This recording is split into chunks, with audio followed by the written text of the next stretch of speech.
So, doing. Let's talk about doing. Let's start here. I want to tell you the best piece of business advice that I've ever been given. It was here. This is Dhaka in Bangladesh. And I was very lucky. I was invited there to do a talk for Grameen, and for this gentleman here, Muhammad Yunus. Muhammad Yunus is the sort of, for those of you who don't know him, I think closest I've ever had to meeting a sort of religious figure on earth. Founder of microfinance for the poor. Amazing. So I said to him, I got an audience with him and sort of lay at the hem of his garment and sort of quietly wept. But I said to him, okay, what's the story here? How do you work? What's the deal? And he said, I want to tell you a story. He said, I wanted to make shoes for children in Bangladesh because for less than $1 a pair, because their feet get dirty and they get sick. So I went to Davos, and I did the whole Davos thing, and I announced that I wanted to do this, and all the big guys came calling. He said, I met with 2 CEOs. The first CEO, when I talked to him, he was the CEO of a shoe company, he said, when I talked to him, his eyes had nothing, there was nothing behind his eyes. He said he was excited, but there was nothing there, we were not making a connection. And he said the second guy, who actually turned out to be the CEO of Adidas, he said, when I met him, his eyes were on fire. He's so excited. He said, let me tell you a story. He said, I firmly believe that burning eyes are the business eyes of the future. Yeah. And I thought that was so brilliant and was spontaneously burst into flames because it was so cool. Everybody always tweets this. It's a great line. And I just think it's a brilliant notion of how business in the future is going to be conducted. So warning, this is not a terribly original framework that I'm about. I almost put the word lame framework alert, but unoriginal framework. I want to talk a little bit about this guy. This is Abraham Maslow. Maslow's hierarchy. We all know the sort of self-actualizing pyramid. I think generally, as we move up the Maslowian pyramid, our sense of actualization and our sense of personal identity shifts. Sort of bluntly put, we go from body to mind to soul. And here, we're increasingly looking for what I think we're all trying to talk about in this room. We're looking for belonging, we're looking for purpose, we're looking for passion, we're looking for creativity, and we're looking for a sense of collectivism. Yeah. A sense of being part of something, or to actually quote back, of participating in something. We're all nodding, this is good, we're all participating. So we're looking for burning eyes, right? That's essentially that. We're all looking to be around other people that kind of groove on us, and we want to groove on them. So I think we're collectively looking for this sense of purpose. Purpose. If you haven't read this book, I'm not a big fan of these kind of soundbite spirituality books, but this one's one of them that I actually thought it was pretty good. It's called The Blue Zones. It's a study of people around the world who have lived past 100. And it talks about, it sort of chronicles all the things that people who live past 100 do. And the number one thing is this, purpose. The Okinawans call it ikagi, and the Nicoyans call it plan de vida. For both, it translates to why I wake up in the morning. Knowing your sense of purpose is worth up to 7 years of extra life expectancy. So there's a kind of real value to knowing what you're about. Smart brands are seeing this, smart brands are acting upon this. We've all seen this, but it's awesome. Chipotle launching this video with Coldplay and Willie Nelson, reigniting the actually not terribly interesting fast food category in the US with a very, very purposeful approach. Have we all seen this? No? Good, I would let it run. 4 million downloads on iTunes of Willie Nelson covering Coldplay.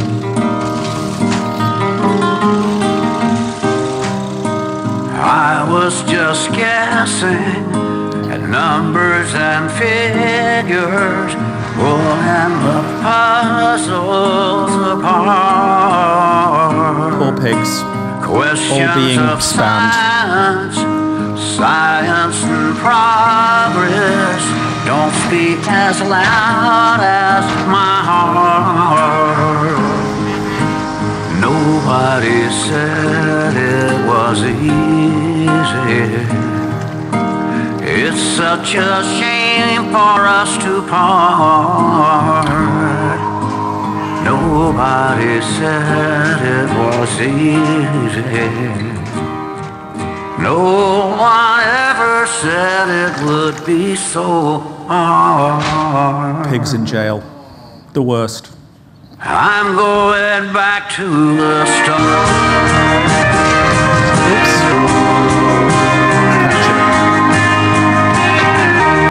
So what it essentially does is it says, let's take a stand against the bad practices of the animal husbandry, of the meat production industry. Let's do something about it.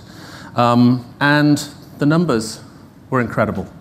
So a major brand in the US taking a stand against an industry and going, people want this to stop, gave them double-digit growth. In the first quarter, I've actually checked these numbers several times because the first time I saw them, I couldn't believe they were real. So people are interested in brands that are trying to do the right thing. And so I think, pigs in jail aside, good for them for at least giving it a shot. So this is a thing called the Higher Purpose Index. Jim Stengel, who was the Chief Marketing Officer of Procter & Gamble, has started measuring the growth indices of brands with purpose and found that the top 50 growing brands in the US at this point are all serving purpose higher than themselves. So I think we're all having a bit of a moment, I hope we are. The sort of notion of conscious capitalism is, I think, starting to come home to roost. And at the very least, people are trying to change the conversation. So the competition is no longer just the competition, and you do have to walk the walk. But if you get there, I think the opportunity for growth, and I mean growth in sort of multiple ways, sort of emotional growth as much as intellectual and financial growth, I think is huge. So I'm conjecturing that we're entering a sort of new age of hopefully self-actualization, and I think we're also looking for this sense of collectivism, which I think is powerful. So, how do we do it? How do we all make one another's eyes burn? What are some things that we want to do? So, here's some principles, some businesses to inspire you, and some questions. There's 6 of them. So the first one is this. Let's talk about purpose. Have higher purpose and meaning. It's a word that's used a lot at the moment. Everybody's talking about purpose. Let's talk about who's doing it really well. IKEA are a brand that I think have been around for a really long time and have kind of stuck with their knitting. Ingvar Kamprad, who's the founder, has always believed in this notion we have decided once and for all to side with the many. That actually making things for everybody that have great design, great intent, and great sort of belief behind them is something that they've always done. They've done it from the beginning. I don't know if you've seen this commercial that I'm about to play. This is an IKEA commercial that's been running in Europe, which I think is absolutely fabulous.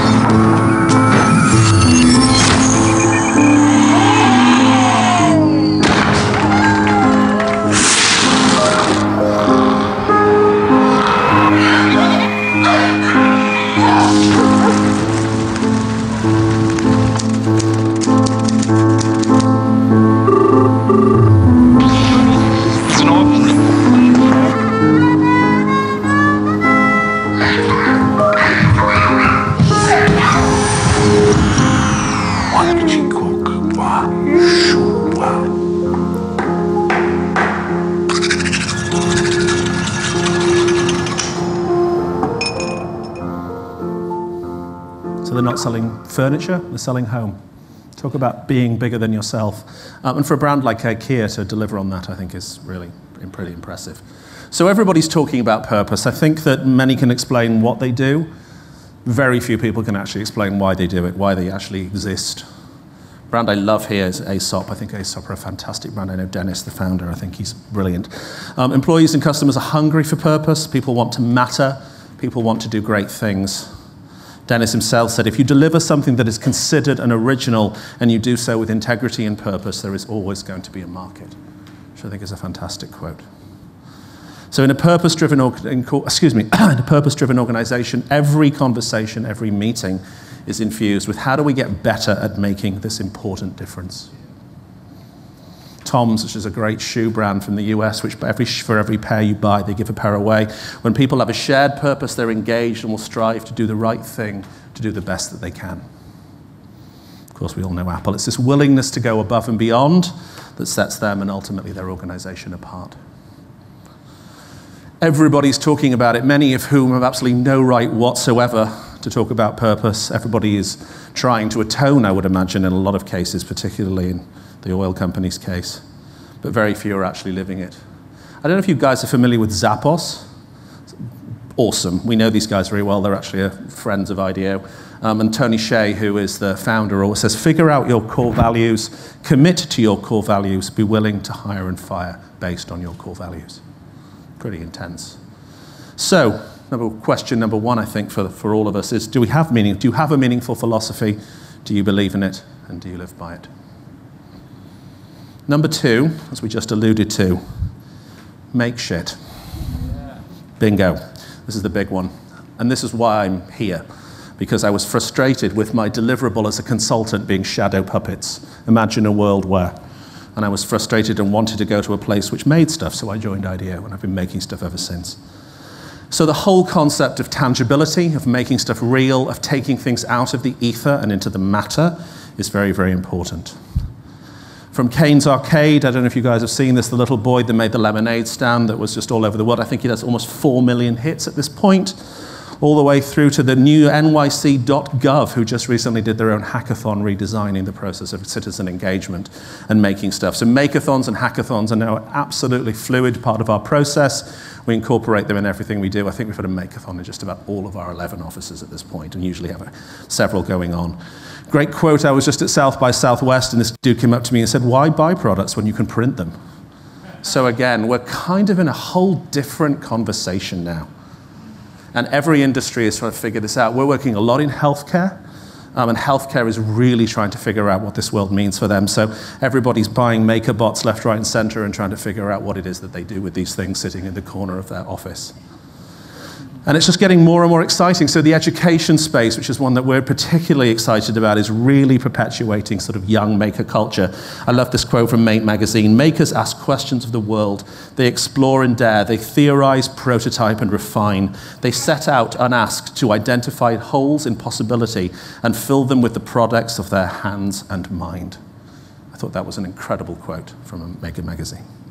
So that's my question to the crowd. I'm so done with talking, and I want to make shit. We all do. Next one is the notion of transparency. I think you have to be transparent about success, but you have to be super transparent about failure. I think we live in a conspiracy theory society anyway, so you just have to tell the truth. You can't get away with it any longer. So we've seen Obama. I think he's doing a really nice job with transparency and open government. I love this quote from the Huffington Post about the Bush administration. The last administration was clearly not interested in feedback, and look where that got them. So Obama's done a fantastic job, I think, of making his government transparent, whether or not we agree with his politics, but we certainly agree with the fact that we can see what he's doing. So again, back to Zappos. The guys are talking a lot about the idea that one click of a mouse can take you down right now. An unhappy or disgruntled customer or employee can get you out of business, so you just have to walk the walk. JetBlue, US airline that had a disastrous run, and the CEO apologized, David Edelbaum apologized and created the Customer Bill of Rights. And I thought this was actually a really nice comment that said the YouTube comments about his apology are predictably cynical, but as the thread develops, an increasing number of plausibly genuine supporters got on board. So people want other people, when they tell the truth, to be successful. And I think that's genuinely what we see. Have we all heard about this one? I thought this was genius from last week, where Merida was sort of sexed up by Disney on the right-hand side there. This was her original on the left. Disney turned her into this somewhat sort of strange-looking character on the right. People went apeshit, I mean literally, all over the world about this, and it was taken down. And Disney, of course, did the wrong thing, didn't apologize, pretended the whole thing was just some old snafu and they were going to take it down all along, which of course nobody believed, and it's done them a huge disservice. They should have just said, we sucked, sorry, and moved on, but they didn't do it. Anyway, so it's just millions of these examples. So question is, are you walking the walk as well as talking the talk? You have to these days. Next one is the notion of collaboration, something we believe in very, very firmly. It's the notion of sort of radical collaboration wherever possible. Open IDEO, which is our platform, this is actually the challenge we did here in Australia with Anna Blythe. How about we better connect food production and consumption? Prompted this great quote, the next generation of true innovation is going to be achieved by the collective, not by the lone genius, from Larry Brilliant. So we're big believers in this. Somebody said to me when I was here a year or so ago in Brisbane, how can you possibly not be offended by this as a professional designer, that all these real people are playing in your space? And I firmly believe that this is the most exhilarating and inspiring process we've ever come across. I'm not threatened by this. In fact, quite the opposite. I think I've never been more inspired by what is possible. So I've always loved this quote, if you care about the problem going away, you can't try to own the solution. So for us, it sort of firmly requires putting our ego in check, sort of getting over ourselves, and allowing people often much smarter than us who live out in the real world to help contribute to the solutions that we're creating. So for us, that means increasingly putting everything out there in the public domain. Everything we now do is available. It's all transparent. It's all free. It's all downloadable. You can have it. So all of our toolkits, all of our methodology, all of our processes are completely out there. You can download them and help yourself to them. I met this gentleman last week. Mickey Drexler is the CEO of an American brand called J. Crew, which is having massive double-digit growth at the moment. And he told me a very interesting thing. They've given 20% of J. Crew's inventory over to collaborations. And he said this idea, which I thought was lovely. He said, we lose 20% inventory to gain 20% authenticity. And I thought that was very, very smart. So we don't lose anything by sharing the stage with these brands. In fact, we massively benefit. So this is a phrase I've talked about already on today. Do you care about making the pie bigger or your slice bigger? I think we have to be in pie mode collectively. We have to all want to make the pie bigger. So by holding hands, by collaborating, about being transparent, everybody can benefit. So for us personally, I think at IDEO, that is something we are very much living at this point. Last couple, doing good begets doing good. I want to tell you this story. I went, again, back to Bangladesh. This was, I don't know if you guys are familiar with this, Danone, as in yogurt and milk brand, have done this collaboration with Grameen, where they've created this small factory in Bogra in the north of Bangladesh, where local people bring milk in, which they sell by the jug, and they make it into a local yogurt product they sell for children door to door. I watched this entire process going on. In fact, I actually went out there, milked a cow. Pretty terrifying experience. But this was the journey that I saw. So this is their factory. It's a tiny little factory. Franck Ribot, who is the CEO, calls them micro plants. It's a tenth of the size of a regular factory. All local workers with local cows. And every morning, the people gather outside and they sell milk by the jug. This is an absolute micro economy. Sell milk by the jug that local workers make on a small, very, very lo-fi production line. This is the product they make. It's called Shakti Doi. It's a very, very, very sweet yogurt product that's filled with nutrients for children in the area. And this is their marketing campaign. This is the €4 lion kit. It costs €3 for the lion, which is polyester and the single most horrifying experience. I put this thing on. It's absolutely terrifying to wear. It's so stinky. But this is the €4 kit. So the lion goes out to local villages and explains to the children the value of nutrition and has this kind of roving, I guess, sort of one-on-one marketing campaign. So I want to tell you 3 stories, 3 people in the system who all saw value in this. Franck Ribot, who is the CEO of Danone, said this. People ask me why we are here. I have told our shareholders nothing is more important than saving lives. Do you have a problem with us addressing that? The project manager, Emmanuel, said, the learnings here are massive for us globally. We're already looking at how to apply them to our main business. So the idea of being learning out loud in a sort of public and experimental domain I thought was fantastic. And then finally, and possibly my favorite quote, was the lady Marie, who was running the program locally. She said, even the people who book travel for us in Paris have pictures of the villages on our walls. It has transformed Danone culturally. So I thought that was really lovely. And then I started digging even further and found this number, -8. That is actually now the median age of a Danone employee has dropped by 8 years. They are finding young, burning-eyed people because they are doing something with purpose. And so finally, I have to end with one of my favorite quotes of all time. This was from a Danone community, and it said this: Danone is quietly transforming itself into the Google of dairy. So Danone's super run hip sort of French yogurt thing suddenly becomes burning-eyed, purposeful, and passionate. And when you talk to these people, they grab you. You're grabbed by them. You can't help but want to be part of it. I can't help but want to tell their story because it was so compelling when I saw it with my own eyes. So are we appealing to people's own personal sense of activism? Again, I go back to the sort of burning eyes thing. You have to appeal to people's personal stuff. You have to make people feel it here. Finally, you have to trust in the power of human kindness. I want to tell this great story. This is such a silly example. Flickr's community guidelines to me are the best example of trust that there is out there. So everybody, you know, they could quite easily publish 16 pages of disclaimers telling you all the things that you shouldn't post. Don't post pornography, don't repost someone's pictures, don't. Except they post this. Don't be creepy, you know the guy, don't be that guy. That is without a doubt the single best corporate guidelines I have seen to date. So assuming that people want to do the right thing, assuming people can kind of be seen on eye level, and assuming that you can communicate them with them as a person is a very, very exciting idea to me. Jonathan Zittrain, who was hired as Wikipedia's lawyer. For those of you that are interested in TED Talks, Google TED Talk Jonathan Zittrain. It's one of the good ones. I saw him speak, and he told this great story about how when he joined Wikipedia as a lawyer, he assumed that his role was just going to be to sue people all day for inflammatory things. And he said, I have absolutely nothing to do. I spend all day actually watching benevolence just flow through my inbox. Because he said this great line, the internet has single-handedly restored my faith in the power of human kindness. He said that 99.9% of what goes through Wikipedia is benevolence, that the crowd self-selects, self-edits, and self-supports. So again, I think people fundamentally want to do the right thing. So I always say to our corporate clients, unclench, let go, relax. Everybody's going to be fine.